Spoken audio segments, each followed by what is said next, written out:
喺地鐵站開通之前，土瓜灣對好多人嚟講都係一個好陌生嘅地方。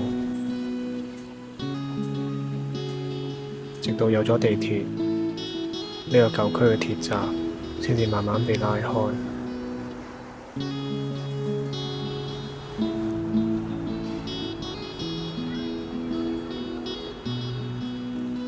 好多人第一次踏足呢度，先發現喺密集嘅工廈同舊樓之間，原來藏住咁多時代嘅碎片。今日呢段大概30分鐘嘅散步路線，由土瓜灣到啟德，睇下呢個社區點樣喺新舊交替之間留住自己嘅呼吸聲。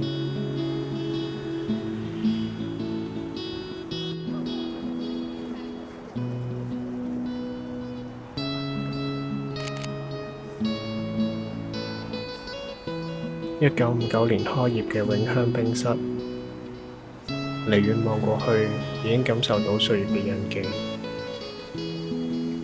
呢度冇刻意懷舊，因為佢本身就停留咗喺嗰個年代。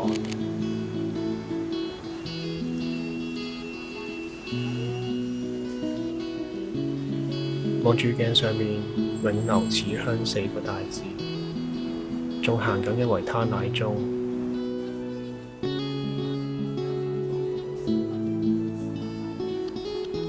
呢部依家已經好難見到嘅大牛龜電視依然着住，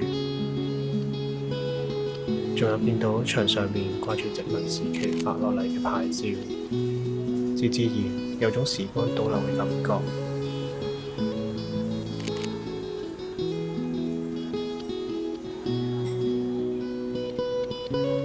聽說店主唔鍾意受訪，亦唔鍾意人哋唔問聲就舉機拍攝。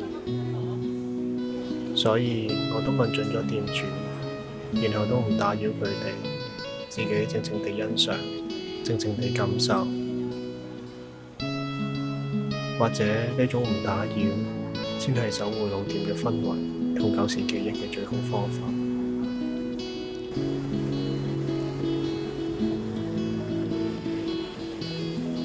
行過一街之隔，轉入去安樂工廠大廈。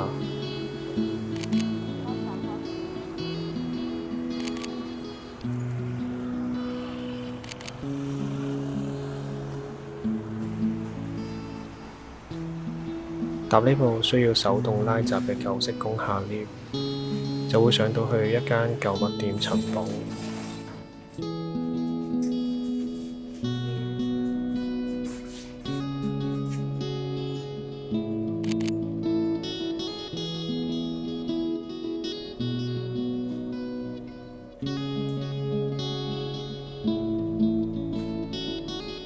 直十店入面唔方便拍攝。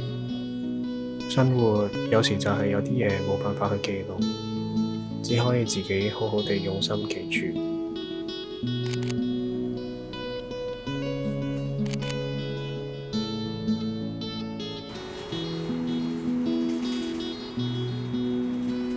行返出街一段路，喺轉角位會經過中電嘅土瓜灣變電站。每次行過呢度，都會俾啲窗吸引住，因為所有玻璃上面依然貼滿平時打風先會見到嘅米字形防風膠紙，唔知由邊場風開始貼上去，就一直冇被撕走過。翻查返 Google Map 嘅街景圖，發覺原來早喺2019年呢度已經係咁樣。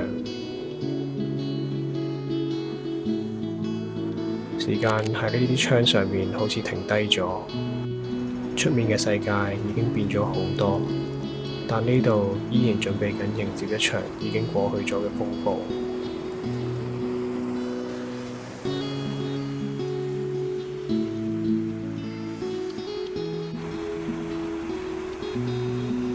離開呢個被膠紙封存嘅空間，再向前行，抬頭望下美華工業中心。你會發現土瓜灣有一種好獨特嘅工業美學，外牆保留住80年代標示樓層嘅數字，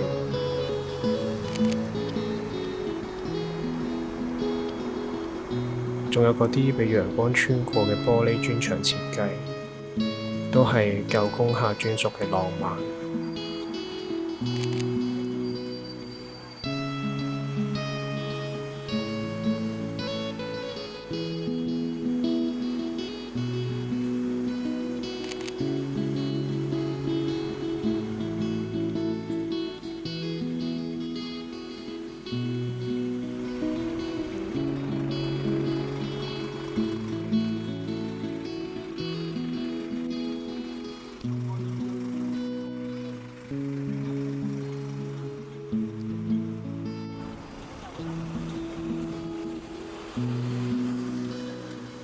一直向海邊行，嚟到重新開放嘅馬頭角公眾碼頭。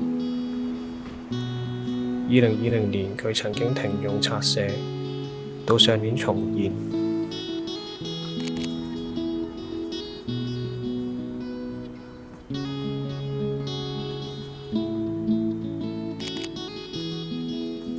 上個依然用返當初嘅字體。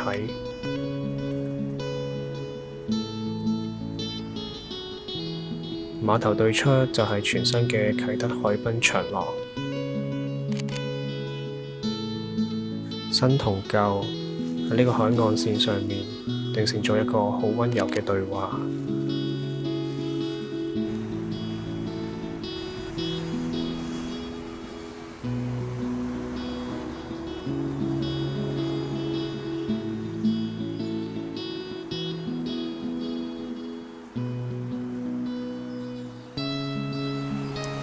沿路去到呼吸星球，佢前身係屹立咗超過60年嘅白宮冰室。雖然今日冇開門，入唔到去飲杯咖啡，但望住門外保留落嚟嘅舊鐵閘，你會明白，活化唔一定係將所有嘢推倒重來。即使個名變咗，但有啲空間嘅靈魂依然存在。但原來有啲風景真係睇一次少一次。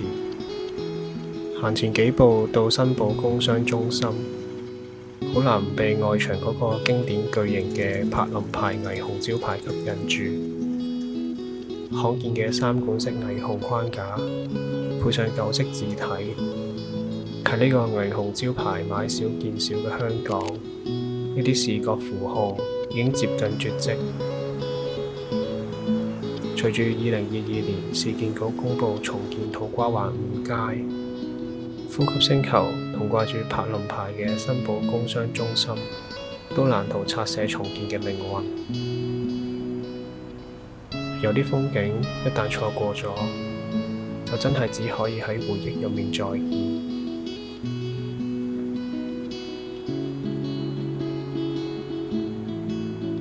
轉個頭望向13街嘅交界，空氣入面忽然多咗陣咖啡香。呢度係本地烘焙咖啡新昌培豆嘅第一間店。喺充滿舊樓氣息嘅老區入面，有一班人堅持自己本地炒豆，好似為呢個社區注入咗一種新嘅呼吸節奏。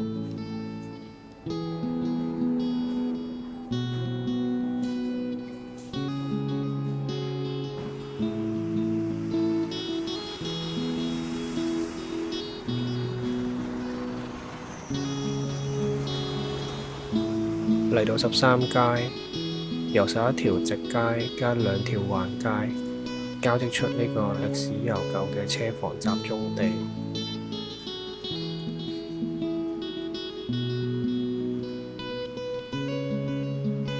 超過60年樓齡，重建嘅呼聲一直冇停過。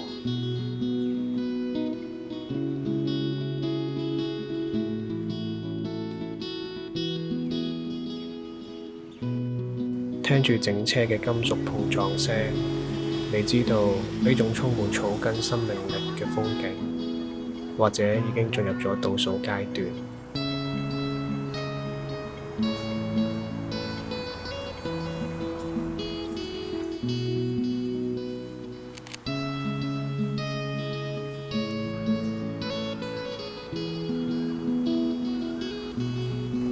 13街旁邊就係建於1908年嘅牛棚藝術村。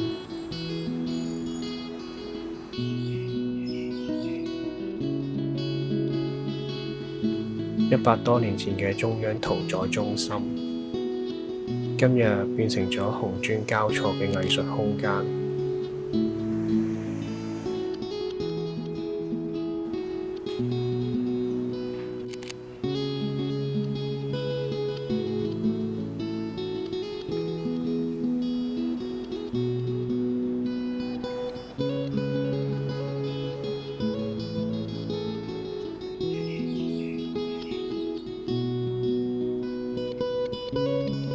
歷史嘅沉重，隨住時間被洗刷，變咗一種安靜嘅美感。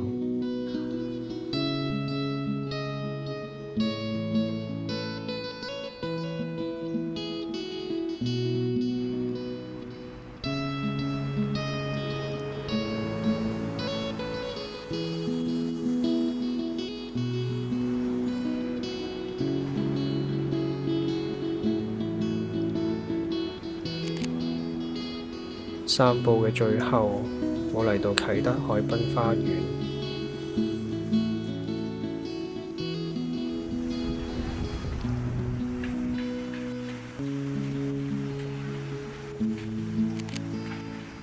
原本期待喺呢個海濱長廊欣賞夕陽下嘅風景，可惜天氣不似預期。人生就係咁，總有啲事與願違。望住身邊慢跑嘅人，散步嘅街坊，忽然見到隻白鷺喺度逆風而行。我發現原來即使天氣唔好，其實大家依然可以喺呢片海濱揾到自己嘅節奏。